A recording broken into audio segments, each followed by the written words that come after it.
recording. Cool. Okay, so my project is on psychological determinism, and I will try to explain that to you as best I can.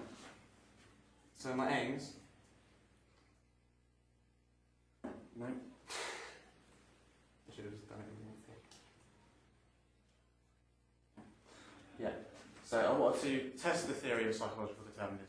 So the way I did that was I wanted to find research and then see what it suggested for the theory. How do they generally approach psychology as well? So because they can't observe things like physicists can, they kind of have to guess at how it works by like seeing what the probability is of the surrounding research. So yeah, that's generally what I did. Is I just found research that either was against or for it, and then see what it concluded.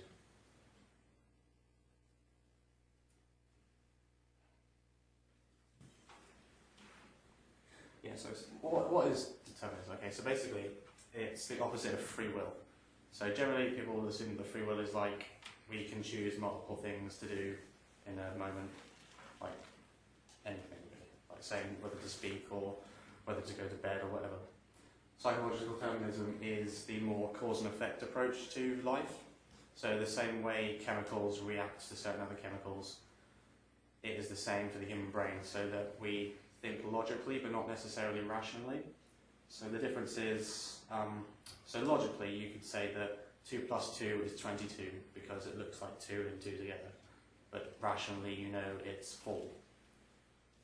So the difference is we all think logically. So while we've got a phobia, for example, someone nearly drowned, for example, and then they would fear they would never go in water again because they were afraid of it. So to them that's logical, but obviously objectively it's not rational. Does that make sense, everyone? Yeah. Yeah. So it's the opposite of free will. That the future is completely set. That it's all math and physics and everything. So that people tend to think that they like to think that consciousness is like above physics and all that sort of thing, but it's all research suggests that it is not. That it is neurons and biology and chemistry and all of that. Yeah, as I said, I think that we think logically, but not necessarily rationally, based on the information and ability we have at the time. So that we couldn't have made any other decision other than what we did at that moment. And yeah, future's absolute.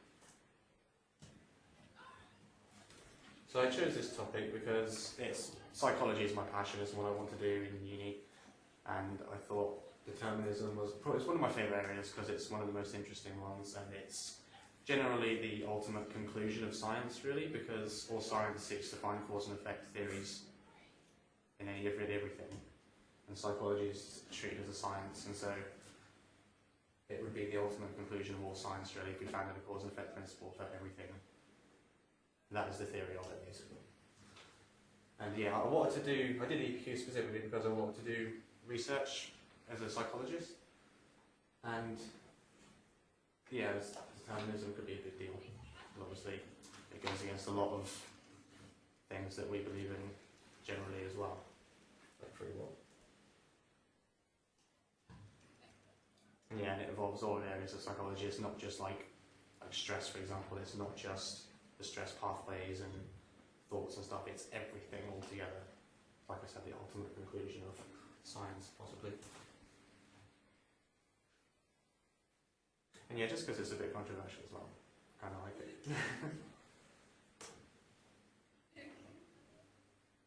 Yeah, so the way I did it was I approached it because there are two different ways to approach scientific theory. It's like you either do the research first and then find the theory afterwards based on the conclusions of your research, or you have the idea first and then try to test it. And they both have their pros and cons, but the way they try to do it generally is they try to do the theory after the research, but in reality they tend to have an idea anyway before they do the research, otherwise you wouldn't have thought to do it in the first place. So this is probably a bit more honest way to do it with deductive reasoning, where you have the theory first, and then you conduct the research to test it. The problem is that you can tend to find the results you want to find the way you do that, so you can have a bit of biases at times. But, yeah, and then I tried to evaluate the theory using the research that I could find, and I did it from multiple perspectives. So not just psychology as well, but mostly psychology. I did a little bit from physics and religion as well, which is a bit more broader approach to it. Yeah.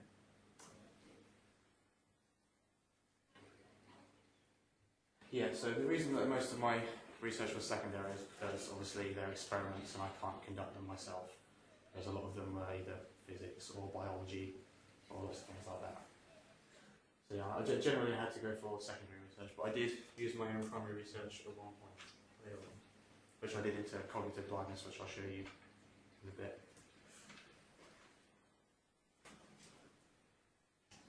Yeah, so this is it actually. I need to get out of this so I can show you what I use. Because in my experiment I wanted to test cognitive blindness, and that is the theory that our ability to process our environment is limited. Oh, it's not straight after that. Yes.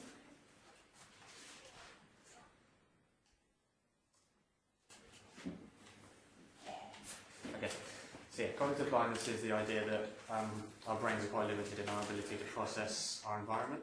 So that's why you often won't notice things in the corner of your eye, because you're literally not able to process all that information at once. And I tested that using this little clip. And I'll show you.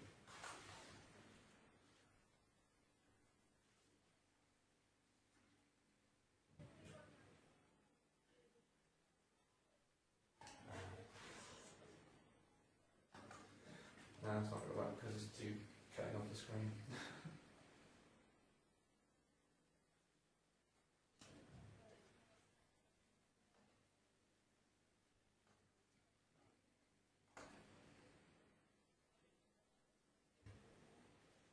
Yeah, there you go.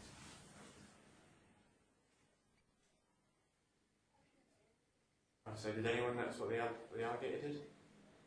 Did anyone even notice an alligator?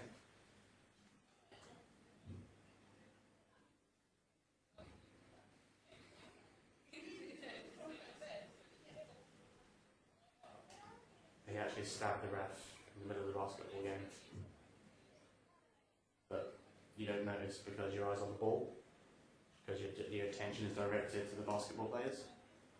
And so you can miss something as big as a murder, and it's just so easy because our brains are so limited in what they can do.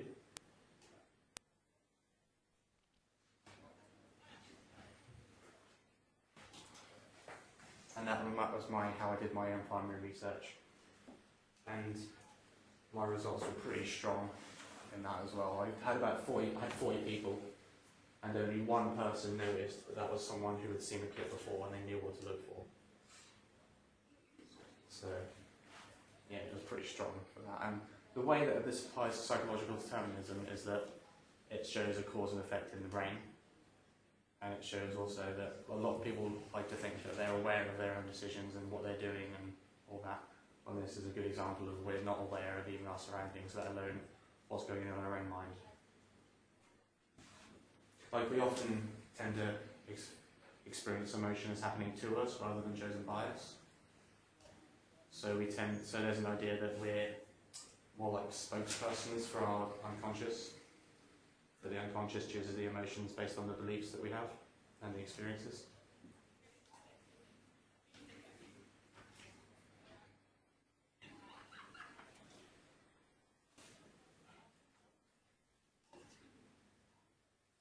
So yeah, my main findings of my research were that because they approached psychology as a science, it ultimately all supported determinism because it seeks to find cause and effect principles in everything, and determinism is a cause and effect theory of everything.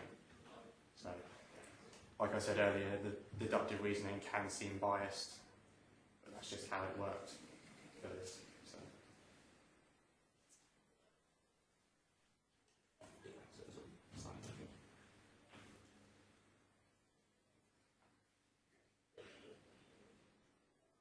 Yeah, and a lot of people can say it's like a lot of psychology research, because we can't observe thought processes. They can say that how do you know it's not free will? or you can easily just turn that way around and say, well, how do you know it's not determinism? Because you just don't know. So we just don't know at the moment, but it's generally all probability looking towards determinism. It's ultimately still just a theory, and probably will remain that way because we probably just won't reach all that information. Just depends on how science goes, what we're capable of doing. So what did I learn from my project? I had to do Harvard referencing, which was horrible. But it was useful because I will be doing it at uni, so that was one of the main reasons why I wanted to do the EPQ, because that's how you actually do it. So it was a useful skill to learn.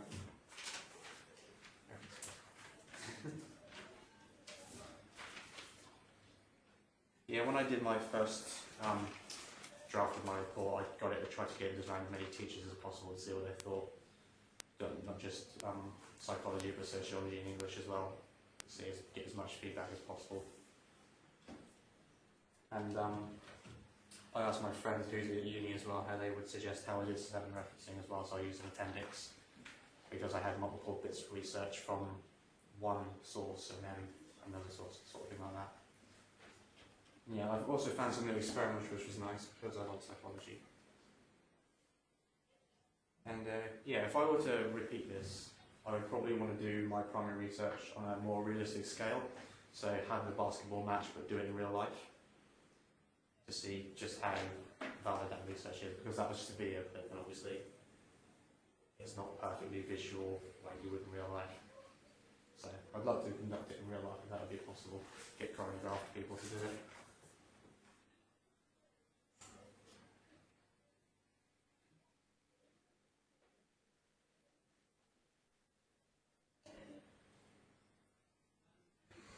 So yeah, that's the end of my presentation. Any questions? Can you give an example of how psychological determinism could affect society? Well, say law. Yeah, I mean, the big part of it would be the judicial system, in that people, like we tend to approach it now that someone does something bad, they get punished and go to prison, and then that's supposed to sort it. But obviously, looking at when people just go back into prison over and over again, that obviously just doesn't work. So if we were able to, if determinism were proved, then we would have a complete understanding of the universe and human brain, basically. So if we were able to do that, we would be able to have a more personalised approach to rehabilitation, because you would be able to see what caused them to do that crime, and then you'd have a more specific way of stopping it from happening again. And you'd also be able to structure society around it to help prevent it as well.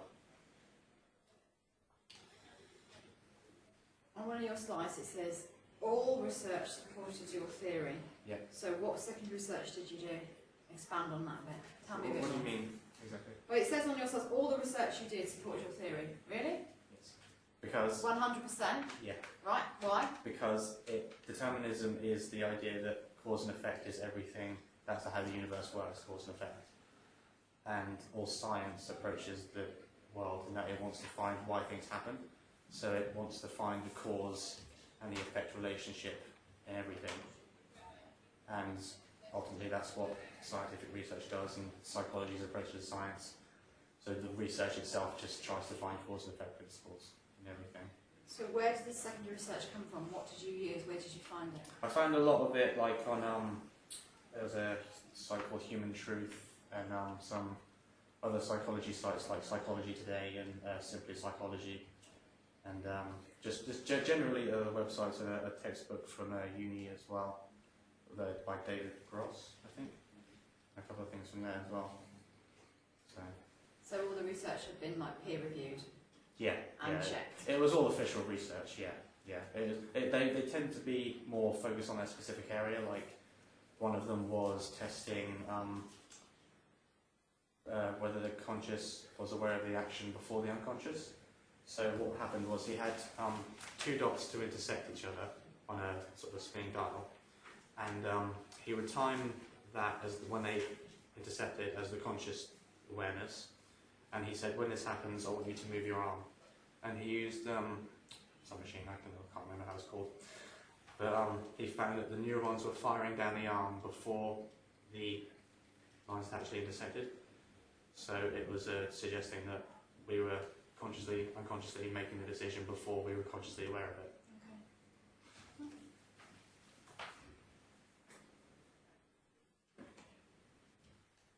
Anyone else?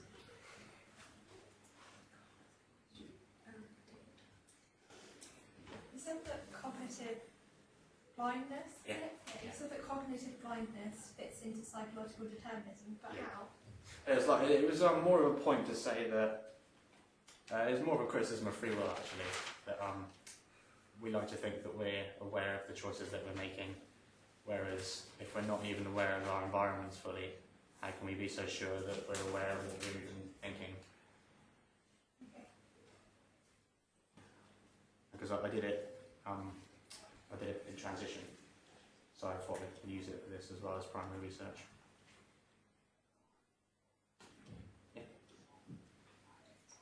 Because it's always based on existing experiments, how will it ever move forward? Or how will we ever get anything new about it?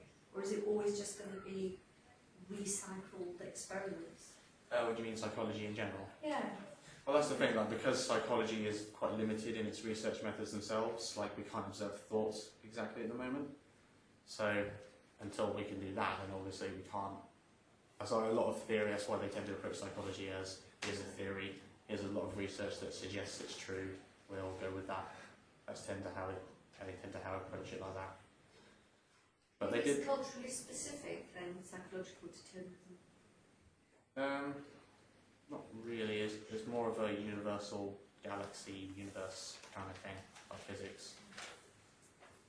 But obviously, like, specific areas of psychology can be culturally biased. It's not so much what the results are, it's simply if there's a cause causing an effect, and that's the same every time, then that's simply determinism, that's what it is. That makes sense. Do you believe in it? I think it's pretty likely. I mean, like, when you think about it, like, you always do something for a reason. And you may not always be aware of the reason, but generally there is one. Is it the same as a fate then? Is it the same as saying it's fate? Doesn't matter what you're going to do, that's going to happen? Kind of. It's like, it depends how you look at fate, whether you think it was decided by like a god or something, or whether it's just going to happen. But like I said, I did a bit of research, did a bit of religion in my project as well, is that like in Christianity they say that God always does the most good, he always makes the most decision that leads to the most good. So in that sense he's limited to one option of whatever he would do, because it would be the most good action. So in that sense it's determinism as well. That makes sense. Do you think the research on cognitive blindness could influence how, like, if more people knew about it, do you think it could influence how perceptive people are of events? Yeah, it's generally I tend to think it's more suited to like driving, like hands-free mobiles and things like that, because we have a limited amount of attention we can use. So just because we're not holding the phone doesn't mean our attention isn't diverted to the talking at the same time. So even a Bluetooth thing can still be distracting and cause an accident. So it's kind of like, the point of that is more to say you can only focus on so much at once. So it could be applied to things like that, like car accidents and things like that. Completely nothing to do with it. There's an interesting thing today that said more people have car accidents when they're driving down a one-way road than they do on a motorway, because they stop focusing. Yeah. So I think it's just, and more accidents happen on one-way roads than they do on four. What do you call it? Four. Dual carriageway. Yeah, or motorways. Isn't that amazing? Yeah. And that's to do with lack of focus, because you just think, I'm going a one-way road. And that's the thing, like you tend to, stop like, when you drive in, and you tend to sort of arrive there and you're like, wait, did I get here? Yeah, yeah.